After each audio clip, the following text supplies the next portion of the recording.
as long as you're passionate about what you're talking about, you're enough. I mean, we said that earlier. Maybe that's the theme of our conversation is like, you're enough. And until you realize that, I don't think you're going to actually invest like you should.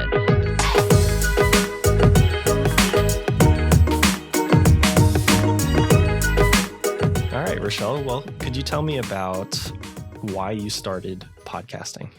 Why I started? Well, I don't know if you know this story, but Dustin and I knew each other from a while back. I think I auditioned for his YouTube series or something like that. And he reached out to me to do copywriting for a podcast company that he was a part of. So I would basically listen to podcasts, which was fun, like really inspirational podcasts, and then write, copy for the website and online. And I would get really into it. I'd get on the Slack channels. I'd be like, why is he saying this? I don't like this guest. And like, I just had a lot of opinions about it. And I just found it fascinating too, listening to the process of it. And eventually he asked me to become a producer there. I was hesitant because I also act and write. And I was like, I can't fill up my day doing stuff that's not my ultimate goal. But then I saw someone that he was like, take a look at our new clients. They had some really cool new clients I was very interested in. And one of them I was from The Bachelor, which I just know everything about The Bachelor because I wrote a show about it. So I ended up doing that. Okay, so I'm producing his podcast. I'm watching from the little window. Bradley, you know the window well. Yep. And I would just be laughing. I'd be giving thumbs up. The guests are like staring at me, talking to me. He's like, you know what? Why not come in the room? So he also needed a woman because he was selling products to women. And you need a woman to help you do that, unfortunately. There's very few. I don't know if you've talked about this on here, Bradley, but there's very few genres that women listen to for podcasts.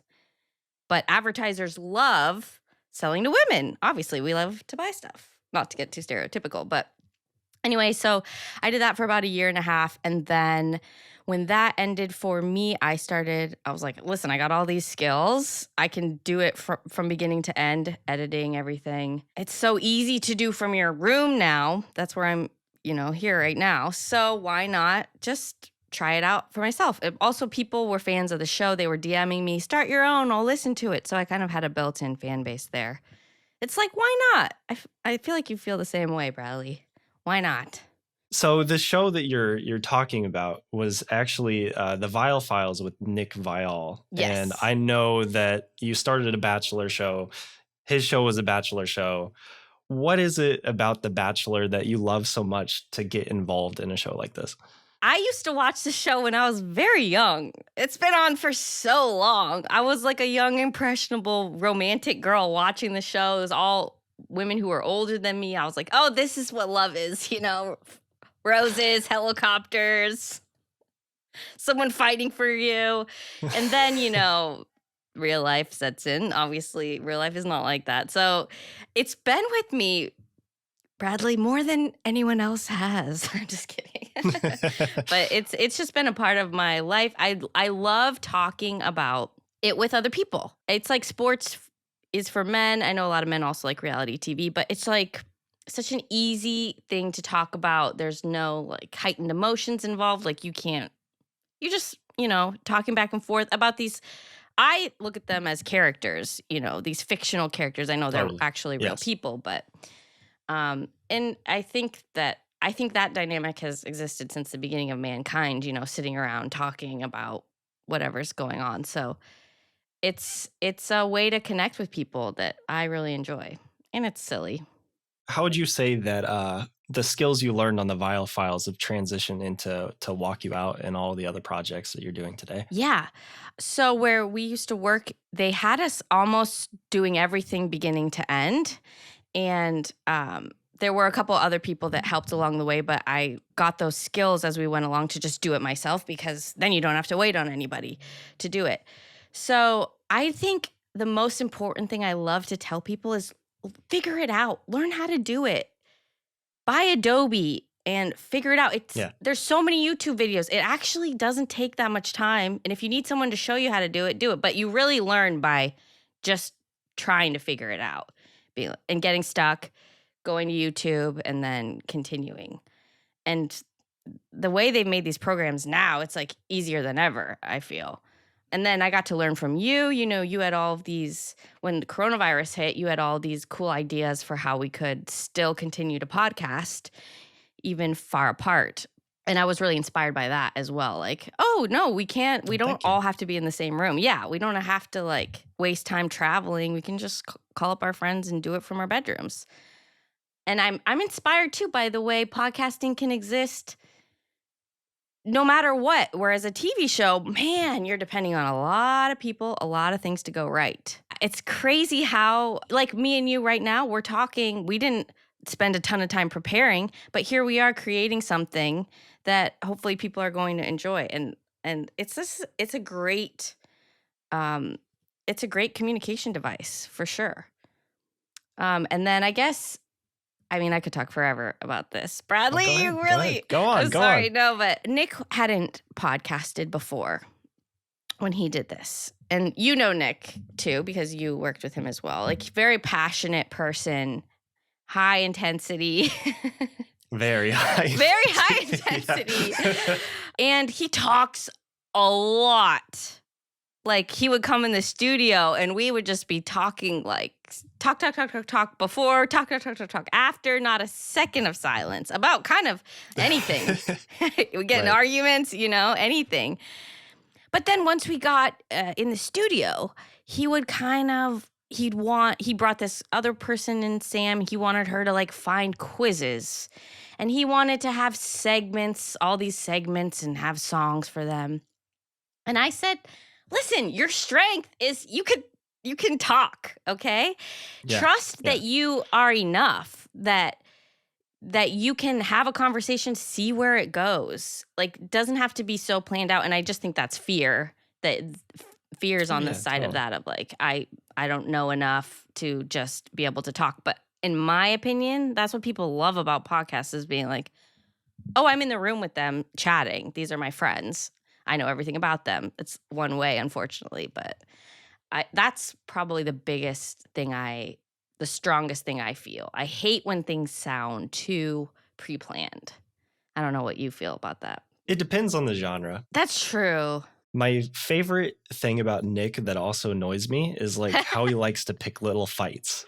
Like Oh, he'll he play loves devil's it. advocate and leave you on the Yes. hook and make you think Yes. that he actually believes in something. He's like, I'm just messing with you. Right. Yeah, which But it in makes real for good life is an conversation. annoying. Yeah, it makes for good conversation. Yeah, and also the CEO of where we worked, he encouraged all of these almost bad moments. Like, he's like, drama makes people tune in. So we got to leave it in. If Totally. you guys get in a fight, leave it in, you know. If you say something kind of iffy, you know, maybe cut it, maybe leave it in. You're going to get a write-up, then you can apologize the next week. So messiness can work in your favor in a way, which I think is also what you're saying. Yeah, it's those people that aren't afraid to kind of be authentic. I think that in action, that make people either, if you make people hate you, at least they feel something about you, you know? Totally. Yes, yes. That's such a Hollywood thing. I know, but it's better than being ambivalent, not tuning in. What would you say has been your biggest and most proudest podcast achievement? Well, we did get written up in Associated Press as the number 8 podcast of, I think it was 2018. And like, to go from not existing to that, I felt very proud of that. Very proud. Especially because I feel like I was in tune to what he was enjoying. So he really loved, you know, people calling in and giving advice. And he was these episodes were getting so long because he wanted to do this at the end of every episode. I'm like, let's make this its own episode. This is what you love doing. So we added that episode and we made the Bachelor recap its own episode. So that's 3 episodes a week. That's 2 extra days of income for this podcast a week. And, you know, he was very much like, I don't want to depend on the Bachelor, you know, for my entire life, which makes sense. But this advice episode, that's not dependent on the Bachelor at all. So in that way, we were able to help him, you know, branch out into something new that he was really passionate about. So I do feel proud of that. What would you say that achievement has done for you personally? Because I know you've went on to create your own show, Walk You Yes. Out, and I want to touch on that in a minute. Yeah. So what I found is I would share kind of, I guess, vulnerable things about my personal life on that podcast. And in my mind, I kind of rationalized it like, no one's listening to this. No one that I know is listening to this. Just a few million people. Yeah. But when you're in that small room when you're podcasting, you can start to feel like it's just you guys. You can kind of forget that you're being recorded. But people really enjoy that. If you can let them into your life a little bit, if you can be a little bit vulnerable, you can form almost a relationship. Again, it's one-sided, but I just think that's so important that people feel like they get to know the real you, because at the end of the day, that's who they're going to subscribe to. That's who they're going to like feel passionate about, follow, keep following you as if they feel like they know you. And what's cool is you can think it's embarrassing stuff. You can think it's like weird. So many people are going to relate to you. There's so many different kinds of people out there, and it's makes people feel good to hear someone who reminds them of themselves. I feel like I brought that into my new podcast too. We always have like a moment at the top where we kind of catch everyone up about what's going on in our lives. And that sometimes is the best part of the podcast, to be honest. Awesome. Well, let's talk about that. Let's talk about how you produce Walk You Out, soup to nuts. But first, for everyone listening that isn't familiar with the show, who's your co-host? What's it about? And who is your audience? My co-host is Johnno Wilson. He's a hilarious comedian. He does, if you're not following him already on social media, you have to. He does the best Mark Wahlberg impressions. He does like a million impressions, but they're so freaking funny. Great guy, big Bachelor fan, and not a lot of guys watch The Bachelor. And he always had these really funny Instagram stories watching The Bachelor. So I asked him if he wanted to join me on the podcast, and he was like, yes. He came to see my Bachelor show and loved it. So it's a Bachelor recap show. I know, another Bachelor recap show, but you know, these TV accompaniment shows, is that what you would call them, Bradley? I don't know. They're hot. Dustin was telling me the real word. Yeah, it's crazy. Like every Netflix show has one. Yeah. It's because people want to, like, what we would normally do is like talk to your friends about it, but not all your friends are watching the same show as you. And you just want to, like, if you love something, you want to keep talking about it. So it's a huge genre and it's only growing. And so you can say, oh, another one, but people are listening to 5 different podcasts about The Bachelor, you know, and they're getting something different from all of them. So yeah, that's been really fun. So we just the day after The Bachelor, we release our little recap show. Nice. Yeah. So let's walk through what goes through making it. Okay. Starting with your recording setup. What do you guys use to record? Over the pandemic, I got this great Rode arm, which I love. Is that what we were using in our studios? It's really nice. Yeah. I had a different one before and it was bothering me. So I got this really cool mic that plugs straight into my computer. So I'm using the Shure MV7, but I bought this other pop filter. It's a little bit longer. This is for the other Shure mic. Oh, nice. Yeah. Well, customization. Yeah, because I was Cool. looking on, I had the first one and it was making all these pop sounds. And Really? they said, I went on Amazon and they were like, oh, buy this. It's a lot cheaper than the other Shure mic, but I think it sounds just as good. And then I can plug it right into my computer. Are you guys recording video with the show or just audio for now? So this is something I picked up from when we were working together when coronavirus just started. I'm just recording on Zoom and the quality, you know, isn't as good, but I haven't found people complaining about it, honestly. And on YouTube, like, it's still getting views, and then I don't have to edit it back and forth. It automatically does it for me, which just takes Nice. too long, in my opinion. You know, when we were in the studio, we had the switcher, so someone could do it live, which saved so much time. Yeah. I really have been enjoying Zoom, and then I ask the other person to Usually they have a mic, and I ask them to record locally on QuickTime and just email that to me. I also record on QuickTime. Then I put the Zoom video into Premiere. I put the 2 audio into Premiere, sync it up, just right-click sync. And then I go through, if there's some delay back and forth, I edit that out. I edit out any parts where we were unsure about what was going on. Pretty quick, though. Pretty quick, pretty painless. And then, yeah, upload it. I use Podbean right now because it's free. Upload it there, upload it to YouTube. And then what's great about Zoom, too, is you can just make little clips for Instagram with video attached, which is really helpful. Are you making those too? Yeah, I am. Oh, nice. Nice. Because when we were working together last, you were just doing a lot of like producing and writing. Yes. But it's great to hear you're doing a ton of editing now too. Yeah, I know. I wish I would have honestly done more of that while I was working there, because I think it would have made everything just run smoother, because it's so hard when things are last minute too. Someone's like in bed and you're asking them to make another edit. It's the worst. Yeah. Yeah. Yeah. That's a big thing that I'm doing with my teams, is just like teaching the producers at least how to do the basic stuff. Thank you. Thank you. People can learn. Just take a little bit of time to teach them. That's my one complaint, is like, I could have, if someone had spent literally one day with me, I could have figured it out.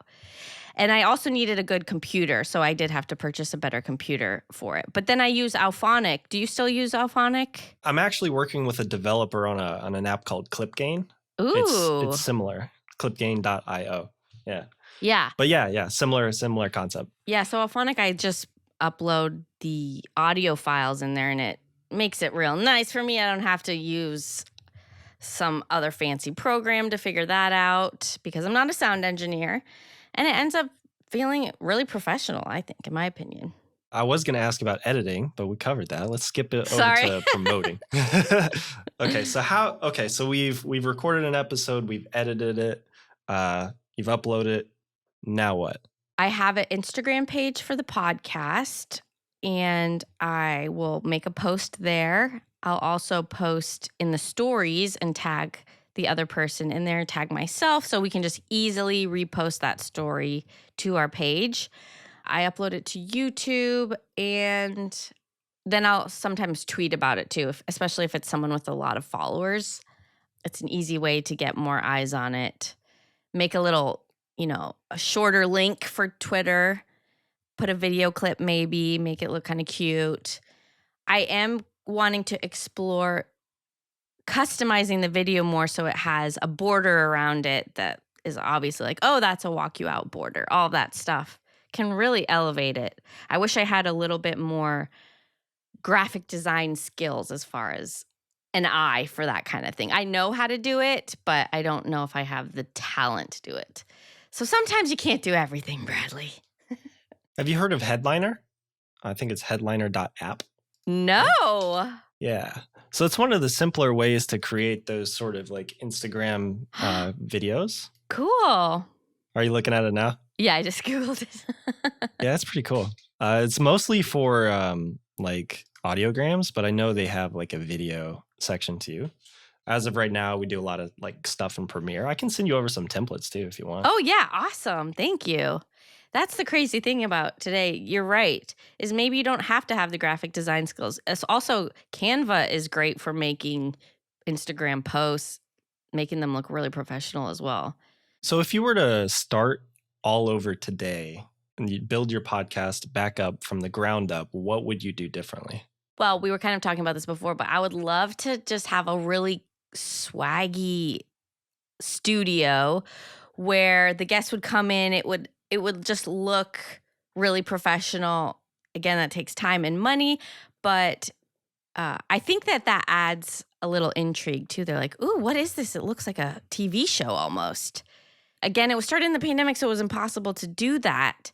But if I could, that's what I would do. I also kind of wish my thumbnail was, I love the picture on it, but the design, I wish that looked a little cooler. I would maybe start with that. And then, what I really wish, I tried to do this, but set some real goals. Really write them out, like dream world scenario, what would happen. I think without that, you can start feeling a little bit like, why am I doing this? This is so much work, you know. There's a couple people who write me all the time and are super excited, but like, does anyone really care? But if you have those goals and if you're really working towards them and can feel the progression, I think it's easier to stick with it because it is a lot of work. You know, it's a lot of time that could be spent other places. So as also with Johnno, he was getting a little bit like tired. Even though we were making a lot of progress and getting a ton more followers, he started to feel like, I'm not getting paid for this. Like, what's the point type of deal. So if I had brought him on board saying, you know, by this year, we're going to be making this much money, I think that would have been more exciting for him as well. Well, let's dive deeper on the goals aspect. How would you recommend people frame their goals around podcasting? And could you share some of your own?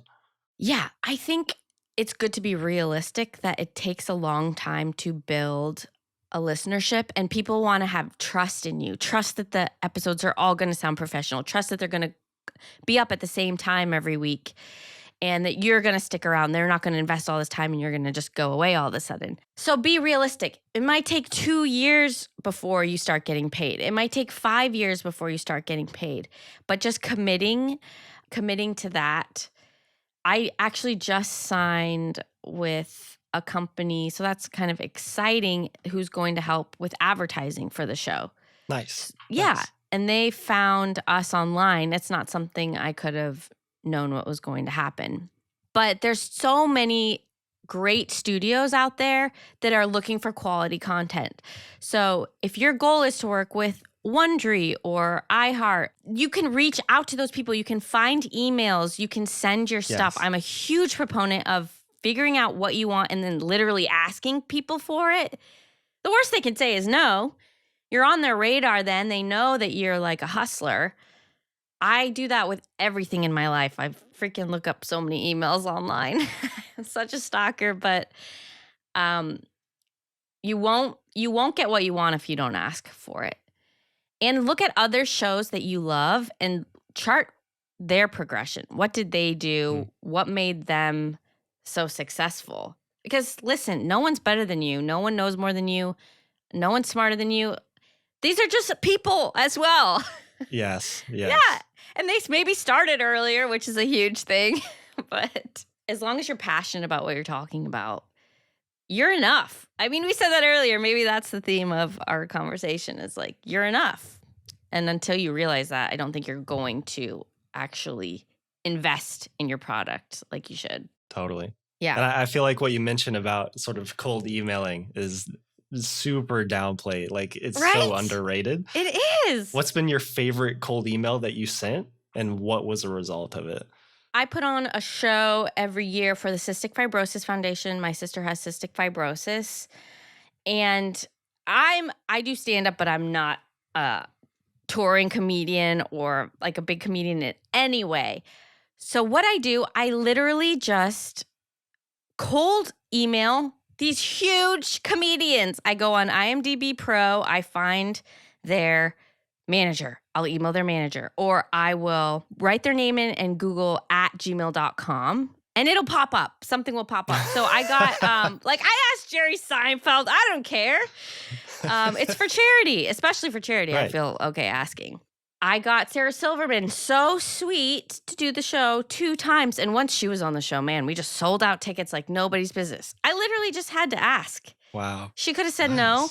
She was very sweet to say yes. She didn't need to. But I just have to say, I think most people wouldn't even ask Sarah Silverman to do their show, even if it was for charity. And they think they had to know somebody or they think they have to pay them $1 million. She did it for free. Twice. Yeah, that's great. Yeah. That's great. Yeah. And the foundation was so appreciative of all of that. And think of all the lives that are changed by the money that we made. It's beautiful. Yeah. Beautiful. It's so underrated. Like really it's a is. numbers game, really. It really is. I'm so glad you're on the same page with me about that. Have you been able to book any big podcast guests doing that? Oh, yeah, you're so right. Thank you for reminding me of that. But yeah, so We talked to Brett Vergara, who's a huge Bachelor influencer, which sounds silly, but it's true. They used to call him a super fan, but he came and did the podcast. And this was during, there was all of this uproar over Bachelor So White. They were basically calling the Bachelor racist, and he was kind of leading this charge of we need a Black Bachelor. So he came and did the podcast in the heart of that, which was super sweet of him. I just asked him to do that. Yeah, I had big comedians on. I'm talking to Bachelor people now. People want to be asked. I love being asked. Like when you ask me, I'm like, oh yeah, like it's an It's honor. fun. It feels good. Yeah, it's fun. So why not? Why not ask? Ask. Yeah, write a list of your dream guests and freaking ask. Could you break down the pitch? Do you have like a Oh, yeah. template that you use, or could we go over that? Yeah. First, you got to make sure you have good grammar. And I'm very succinct. I hate a long email, okay? Hate it.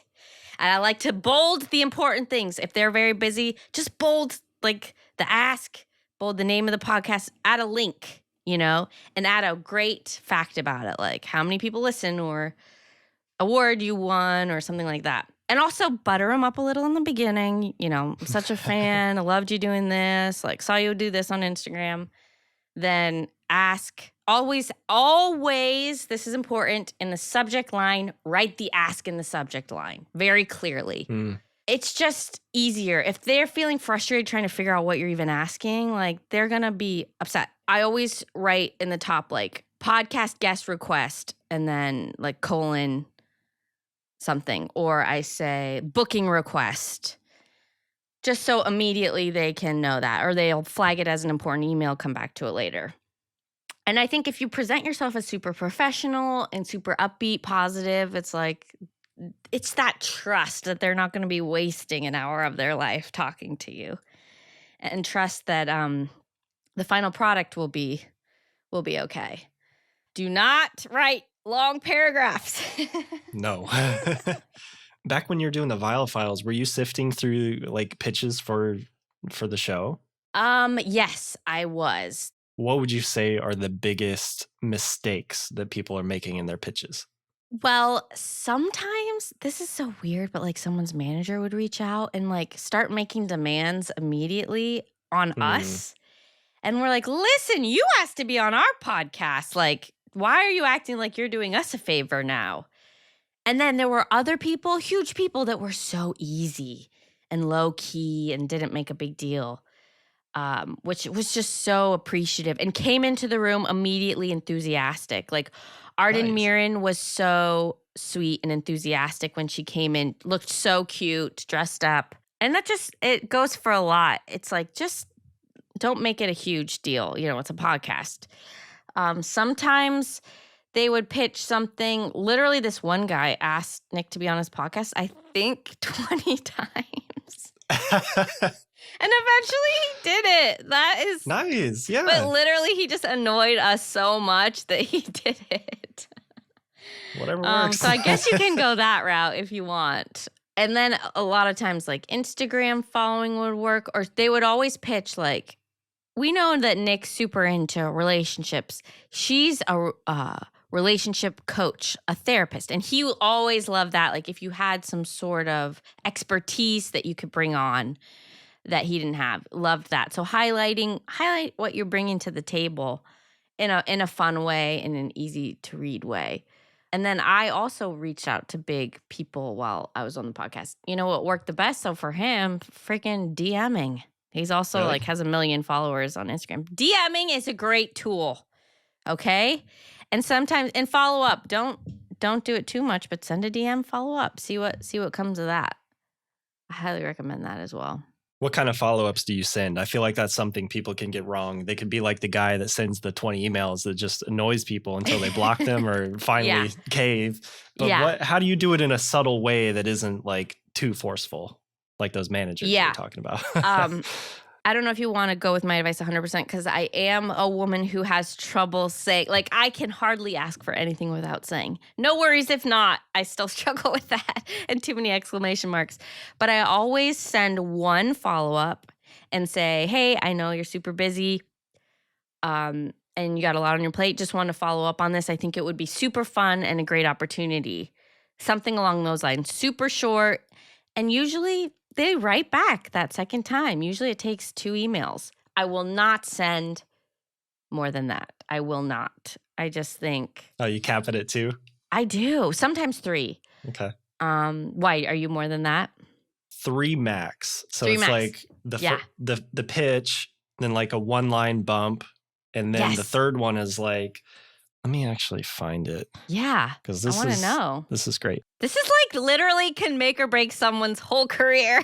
100%. That's why I love producing the show. Like people don't unless if you've been and worked in Hollywood, you don't know all the little tricks, right?